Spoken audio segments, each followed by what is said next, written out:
Welcome back. This is week 11 of Fantasy Central. This is your host, Zach, and I'm here with our fantasy football guru himself, Jefe. Hey, what's going on, everybody? How are we doing this week? Hey, hopefully they're doing all right. How'd you do in fantasy over the weekend? Another pretty frustrating one. I lost in the league I care about. I lost my sixth in a row. I started 2-2. I'm now 2-8.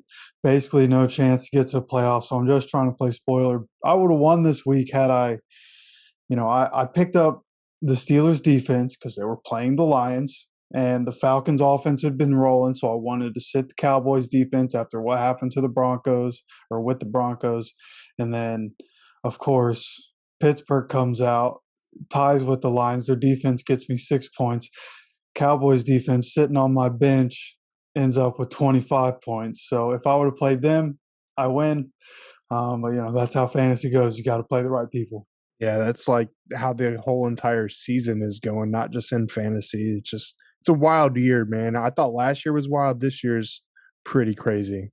Yeah, it is. I heard a stat earlier today before we started this recording that 59% of underdogs have won the games this year. That's insane. Unreal. Jeez. Wow.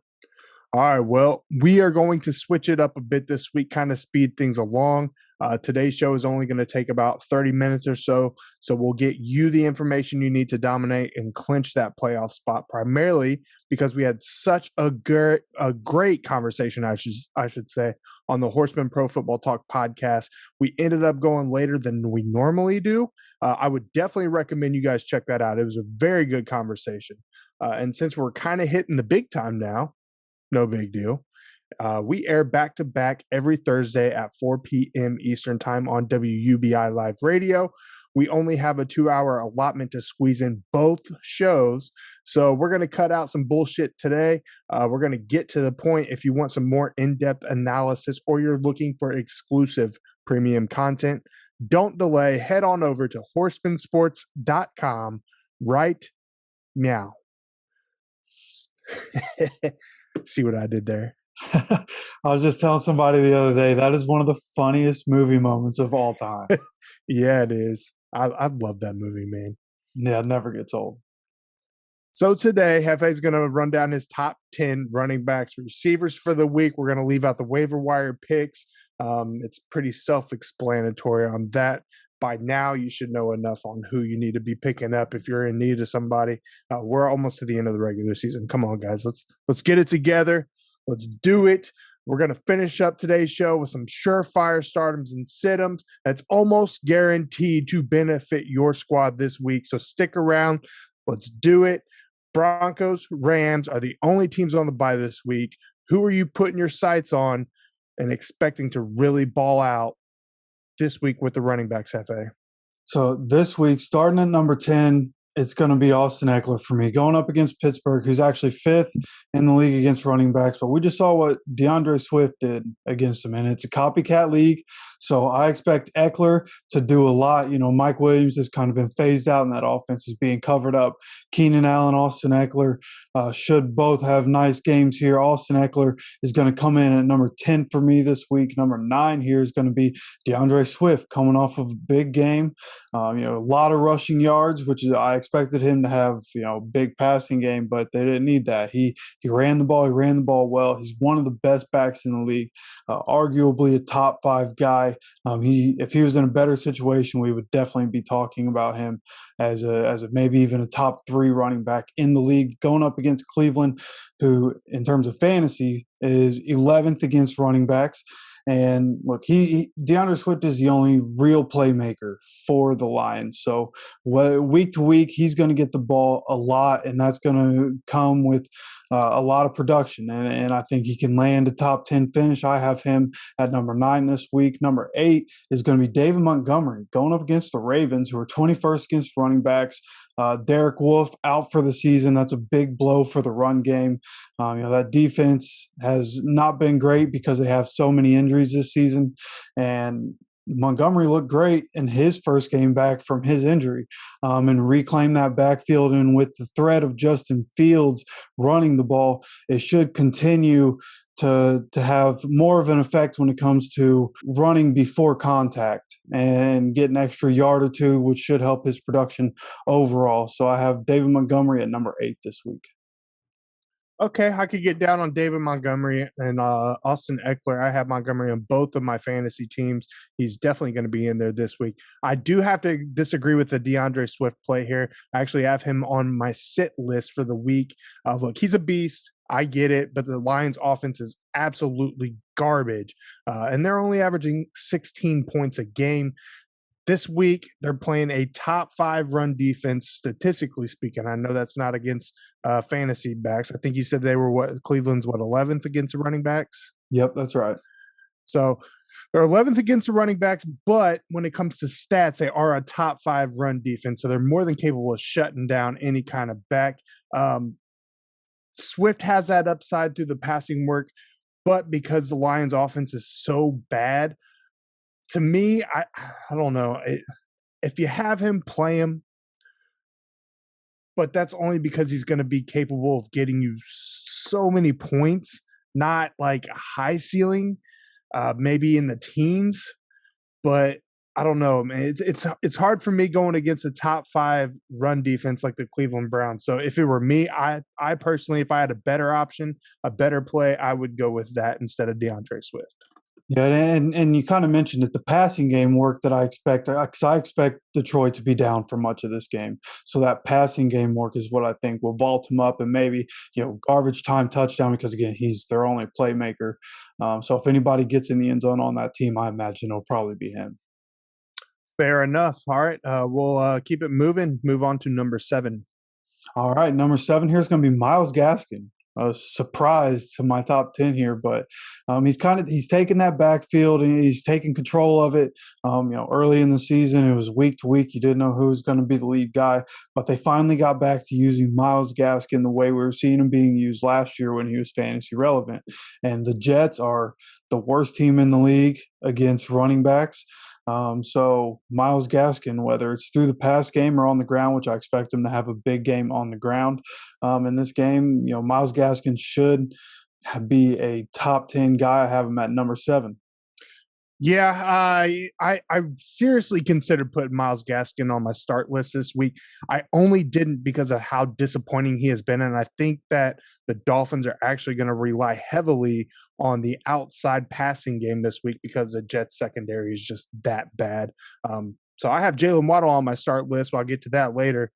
So I almost put Gaskins up there. He's kind of been a disappointment for me this year. I was really high on him last year. He did pretty well for me. But yeah, I could see him having a pretty decent game. The ceiling and the value is definitely there. It's just a matter of, is he going to do it? That's a big question for me, at least.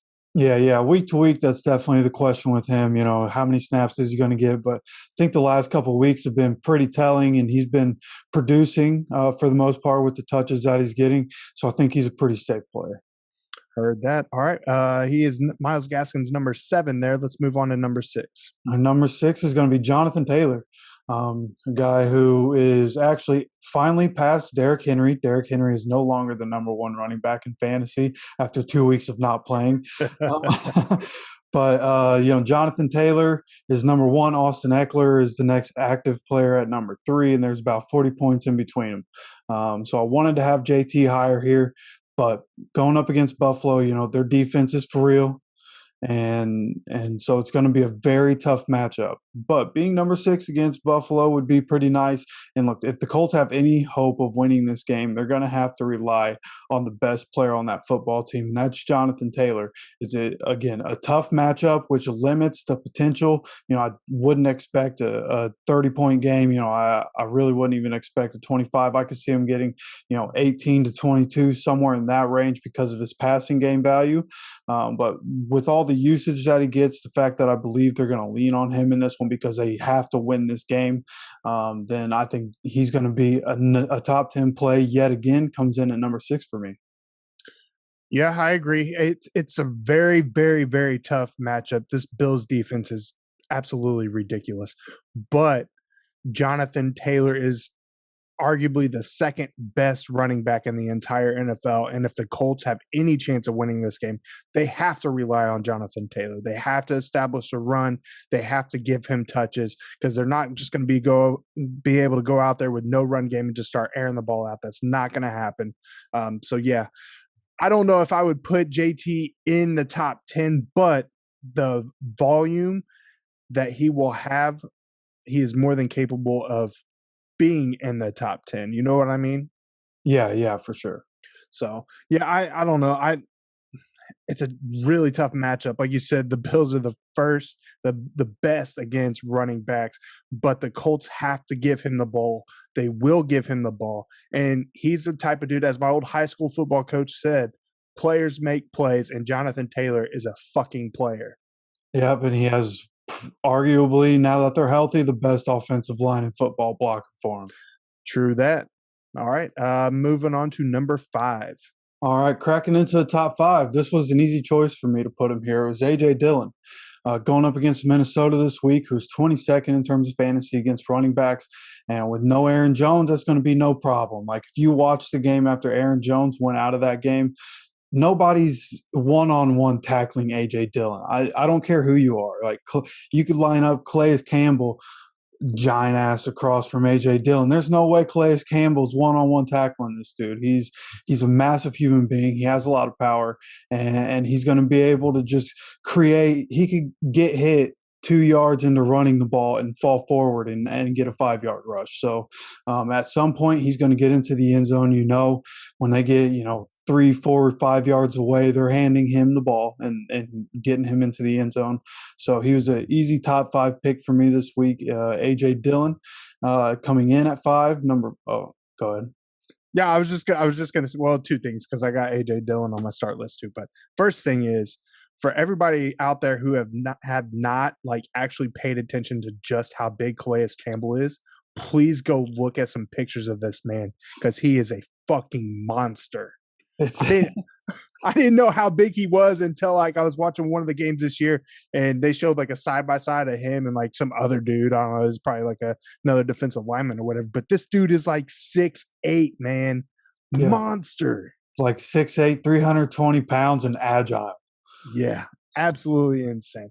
Anyways, to get back on topic, yeah, I have A.J. Dillon in my start list. You actually texted me over the weekend because I had him starting on my other team, and he saved my season. If I didn't have A.J. Dillon starting, I would have been eliminated from playoff contention, but I lived to see another day because of A.J. Dillon. So this week, I have him on my must starts. He is one of those guys you have to play. A lot of leagues out there, he's still on the waiver wire, so check it. If he's there, pick him up, put him in. He found the end zone twice last week against the Seahawks. This week with Aaron Jones on the sideline, man, A.J. is going to be the go-to back for Aaron Rodgers. He's up against a Vikings run defense that gives up 130 yards a game. I really like his fantasy chances here. So no doubt I agree with you, top 5 running back on the week. Yeah, and Aaron Rodgers already showed he's fine with going to A.J. Dillon in the pass game too. So that just adds even more value. Yep, true that. All right, number 4. All right, number 4 is going to be James Conner going up against Seattle. It's going to be a bounce-back game. I assume Kyler Murray is going to be back this week. He's been a game-time decision 2 weeks in a row. It just feels like he's going to be back. They can't lose ground to Green Bay there, so it's a must-win for them. And Seattle's 31st in the league against running backs. That defense has not been good. And look, the Seahawks can't just focus on stopping Conner in this game with Murray back. Like, Murray adds that threat of running himself. So people have to pay attention to it. It's going to hold linebackers up for an extra second when they're running those option plays or those RPOs and whatever they do. So James Conner, another easy top 10 guy. I have him coming in at number 4. Number 3 this week is going to be Alvin Kamara. I had him at number 3 last week. He ended up not playing in that game, but it does sound like he should be ready for this game against Philadelphia. And with the way that offense is run under Trevor Siemian, like they're going to have to go to their best player. And kind of what we talked about, Jonathan Taylor.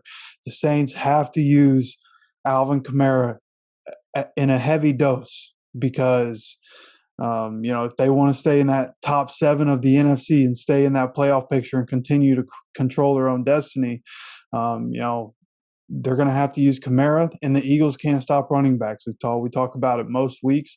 I have the people that play the Eagles in here, and Alvin Kamara should have a big week, should get into the end zone here. He comes in at number 3 for me. Yeah, absolutely. He's about the only big-time playmaker left on the Saints there. They're definitely going to give him the ball, let him do the things that he does, which is put up a lot of yards, get a lot of catches, and score a lot of points in fantasy, which everybody here likes. Unless you're playing up against him, then you don't want to see him do well. You know what I mean? Oh, yeah, for sure. But to hit on James Conner real quick, he's also on my must starts this week. I believe I've had him here a few times this year.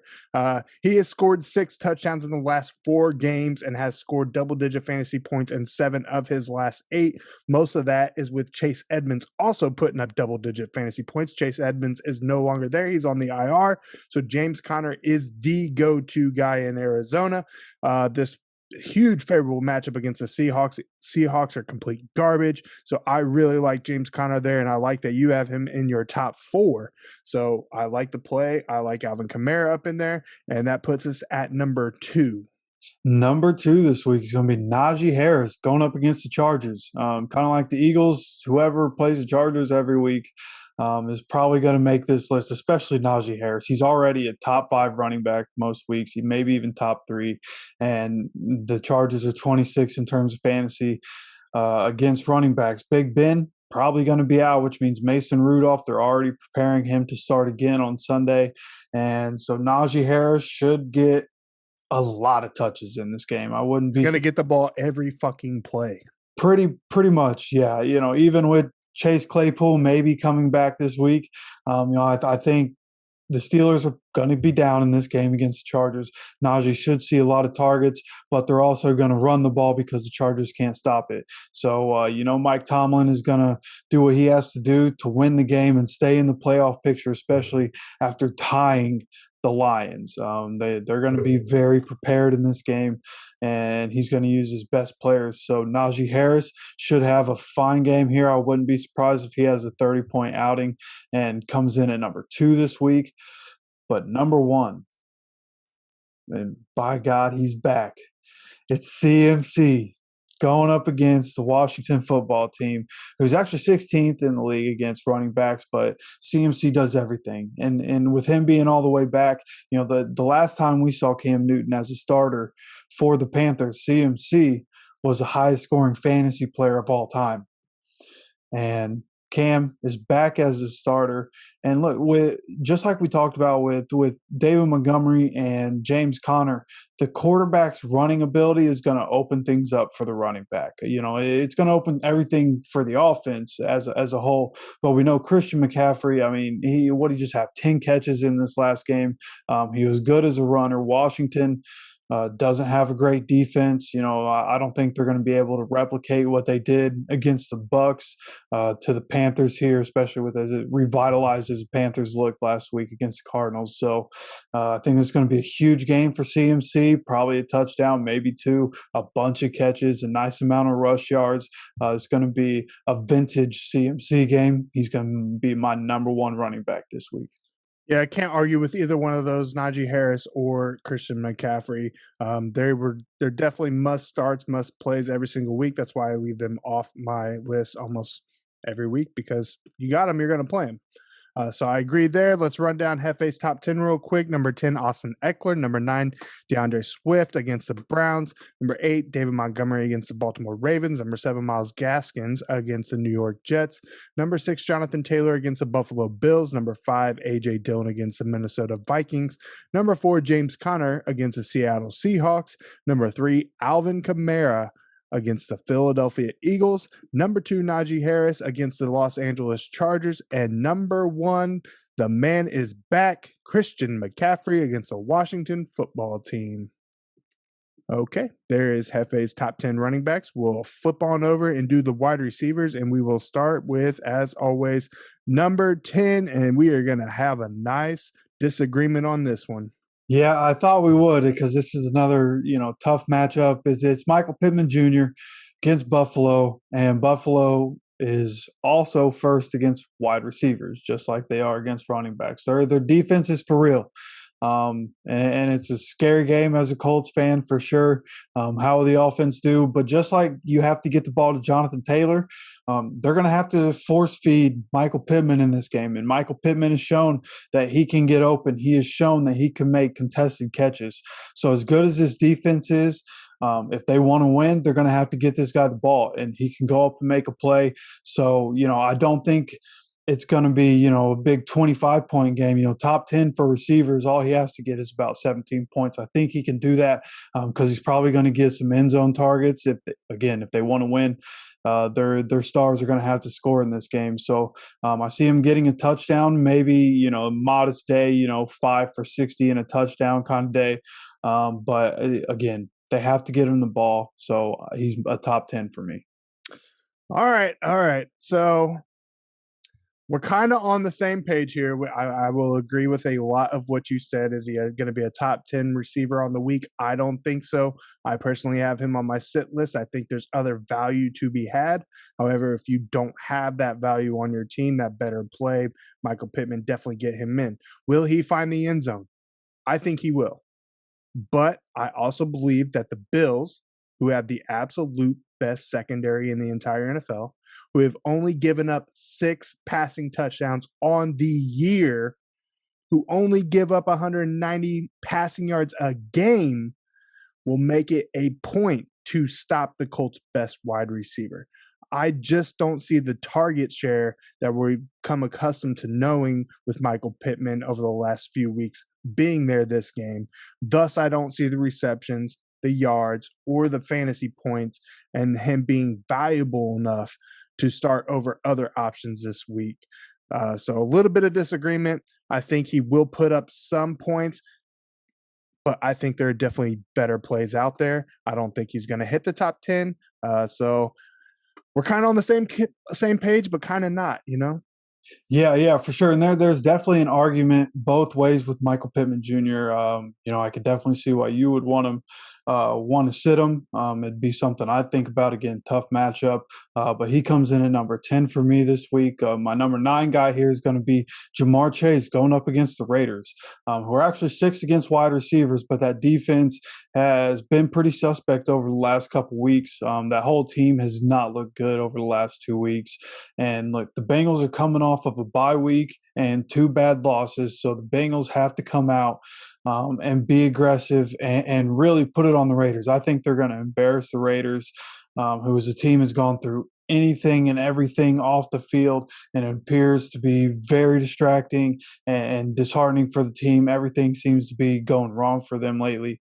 So I think it's going to show again. The Bengals are going to assert their dominance. Jamar Chase is the guy that I think is going to fuel that flame for the team. Joe Burrow, Jamar Chase, when they have good games, the Bengals win, and that's going to have to happen here. So Jamar Chase coming in at number 9 for me. Number 8 here is going to be Elijah Moore going up against Miami, who are 30th in the league against wide receivers.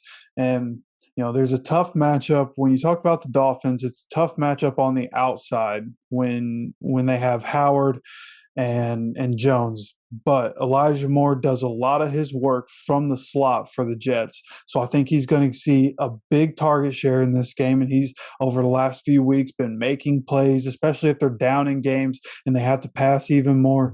The quarterback might throw some interceptions, but Elijah Moore, again, I believe he's going to see a decent amount of targets in this game. I could see him even getting to 10 targets in this game and getting some production. And the Dolphins their outside corners are pretty good, but outside of that, Elijah Moore could even get a touchdown. It's not a great defense. So as a guy who's quickly emerging as the Jets' best wide receiver, I think he has a top 10 week here against Miami. So he comes in at number 8. Yeah, not a whole lot to add. I definitely think Joe Burrow and Jamar Chase are going to be linking up this game, so it's a good play there in the top 10 of your list. Elijah Moore, he's proven himself, like you said, to be the Jets' best receiver. That's going to be purely contingent upon the quarterback play. We don't know who's going to be in there.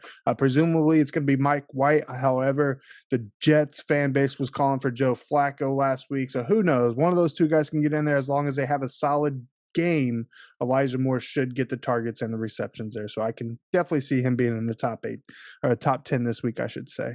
So with that, let's move on to number 7. All right, number 7 here is going to be Tyree Kill going up against the Cowboys for 16th in the league against wide receivers. And look, for as much as Trayvon Diggs gets the interceptions and he's opportunistic. He's been giving up a lot of yards. For every good play, there's a touchdown he's given up. And Tyree Kill has been seeing a lot of targets as the Chiefs start to adjust their offense to get back on track. We've seen a lot more of the short passing game, and Tyree Kill's targets have spiked, and which is making his production spike. And 2 red zone targets and 2 touchdowns, that'll help a fantasy day for sure. But with the targets and the talent and the way that offense has been working on getting things going again, I think Tyreek is going to continue to see a bunch of targets and should have a good game. I don't think Trayvon Diggs is going to be able to stick with him for much of this game. So Tyreek is a top 10 guy, comes in at number 7 for me. Number 6 is going to be Stefan Diggs going up against the Colts. The Colts are 27th in terms of fantasy against wide receivers, and the Colts also give up one of the highest completion percentage in the NFL this season. They did in 2020 as well. They're usually good about the rallying to the ball. That's kind of what they do. They rally to the ball, try to get punch outs and strips and what have you.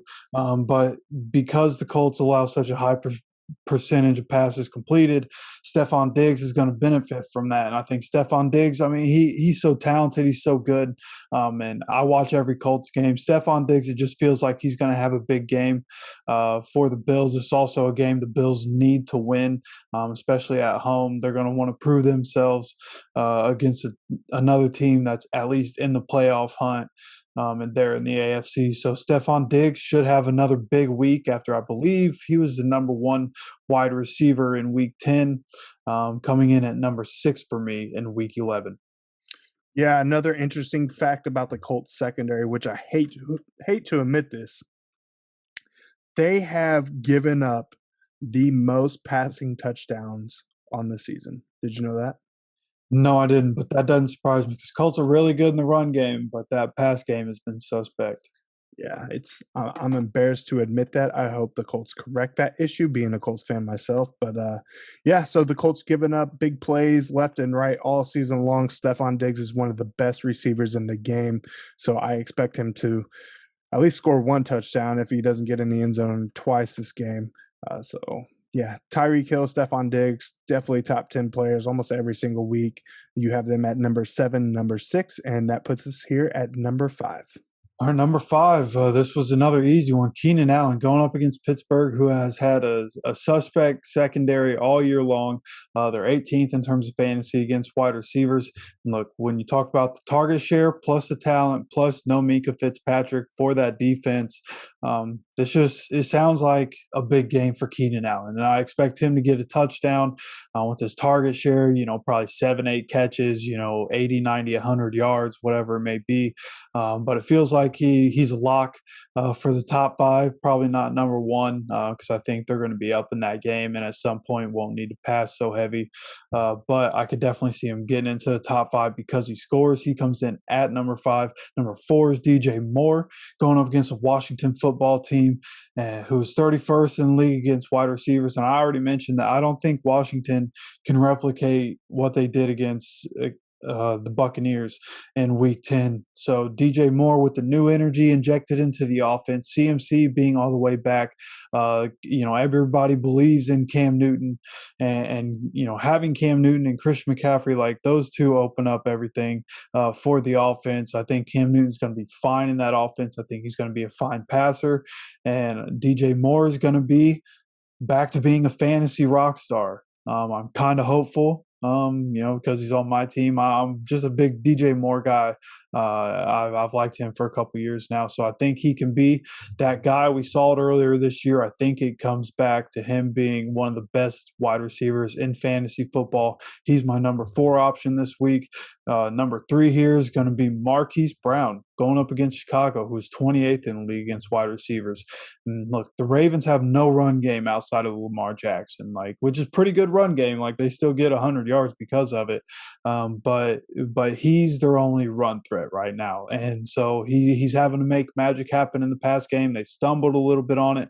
But even when they start bad, they've had a propensity to come back in games and get things rolling. And Marquise Brown has consistently been a big piece of that. And he's done really well this year. He has a lot of top 10 finishes this season. And so I think Marquise Brown deserved a spot in here. I think they're going to have to use him heavy at some point. Again, they keep having to come back. I think that's going to be the case again here against the Bears. But Marquise Brown probably going to get 8-9 catches, probably get in the end zone. He's going to have a big game every week if they want to win. So he comes in at number 3 for me this week. I'll hit on DJ real quick. Cam Newton, presumed starter for the Carolina Panthers. This is going to be his homecoming back to Carolina. It's going to be a high, energetic game. They're going up against a Washington football team who has given up the second most passing touchdowns on the year with 22 and on average 279 passing yards a game. It's no better time for DJ Moore to reconnect with Cam and have a monster game. So I definitely like him being way up there on your list. I also have him on my must starts. So I like DJ Moore this week. And let's move on to number 2 on your list, a guy who almost ruined my hopes and dreams for this season. I had Brandon Nyuk. My opponent had Deebo Samuel, the 2 final guys left to play for the week last week. And Deebo almost pulled it out on me, but I squeaked out a 1-point win. Oh, nice. Yeah, Deebo Samuel was the number 2 wide receiver for Week 10 and had a big game. They're using him out of the backfield, which I thought was great. He looked good coming out of the backfield. Great vision coming out of the backfield, and we know that's a run-heavy team. So if they're going to use him in all kinds of different ways, we saw that with Brandon Ayuk last year when they were using him out of the backfield and as a wide receiver, and he had big production. Deebo Samuel has been one of the best wide receivers this year. And they're going up against Jacksonville, who is 24th in terms of fantasy against wide receivers. So Deebo Samuel, I think, has another big week. He comes in at number 2 for me. Number 1, this guy speaks for himself. This is Devante Adams going up against Minnesota. He's the best wide receiver in the league, going up against a division opponent. Aaron Rodgers is his quarterback. What more do I need to say? Absolutely. No arguments here. You know how I feel about the Packers, and especially Devante Adams. He is consistently proven himself to be the best receiver out there. And when you have a guy like Aaron Rodgers throwing you the ball, you are deadly every single week, no matter who you are playing. So let's run down your top 10 wide receivers real quick. Number 10, you have Michael Pittman Jr. Against the Buffalo Bills. Number 9, Jamar Chase against the Las Vegas Raiders. Number 8, Elijah Moore against the Miami Dolphins.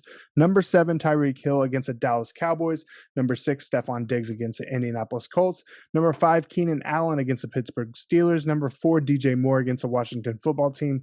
Number 3, Marquise Brown against the Chicago Bears. Number 2, Deebo Samuel against the Jacksonville Jaguars. And number 1, Devante Adams for the Green Bay Packers up against the Minnesota Vikings. So there is Jeffe's top 10 wide receivers for week 11 of fantasy football. Since we're getting close on time here, I'm going to run down my must starts and sit-ems for the week. Jefe, if you have any disagreements or you want to add anything, feel free to hop in, cut me off at any given time. I'll start with the running backs. We've already talked about James Conner and A.J. Dillon as must starts this week. I'd also like to throw running back James Robinson for the Jacksonville Jaguars in there. He's playing the San Francisco 49ers. Even with the poor offense and a bout of injuries, James Robinson is still averaging 16 fantasy points a game with their offense finally seeming like they're beginning to click. I like Robinson's upside against the San Francisco 49ers run defense that ranks towards the back end of the league. Not to mention they've given up 12 rushing touchdowns on the year, which is tied for 29th. That's all I got on the running back must starts. I'll flip over to the wide receivers. I have Darnell Mooney for the Chicago Bears against the Baltimore Ravens. Mooney has stepped up and became Justin Fields' go-to wide receiver of the season. I like the matchup here against one of the worst passing defenses in the league, the Baltimore Ravens. Mooney should be able to hit the end zone, and if he's able to do it twice, you're looking at least a 20-point fantasy performance. I think he's more than capable of doing that. This should be a high-scoring game if the Bears offense is able to move the ball. But with David Montgomery in the backfield, there's always that threat. So I think they will be able to do it. Should be a high-scoring game. Darnell Mooney should come out handsomely. We've already talked about DJ Morgan's Washington football team. He was in Jeffe's top 10 wide receivers for the week. I'd also like to add Jalen Waddle for the Miami Dolphins against the New York Jets. Waddle is electric, more than capable of making big-time plays. And as much as I dog on the Dolphins as a whole, I still think they're able to produce big-time fantasy games sometimes. So this week, I like Waddle up against the New York Jets that are right there with the Ravens as being one of the worst passing defenses in the league. You want to talk about any of those guys I listed, Jefe? Well, Darnell Mooney was a guy I thought about putting at 10 instead of Michael Pittman Jr. I do like that matchup. Again, the Ravens defense, not great this season because of injuries. So Darnell Mooney has big potential as the number one in that offense. So he was a guy. And Jalen Waddle is another guy going up against the Jets. Like you said, the Jets can't stop the pass. So he should have a nice game here. Maybe even Mike Gesicki. Yeah, true that. All right, let's flip it over to the must-sits for this week. I have Jordan Howard and Boston Scott for the Philadelphia Eagles on my list here against the New Orleans Saints.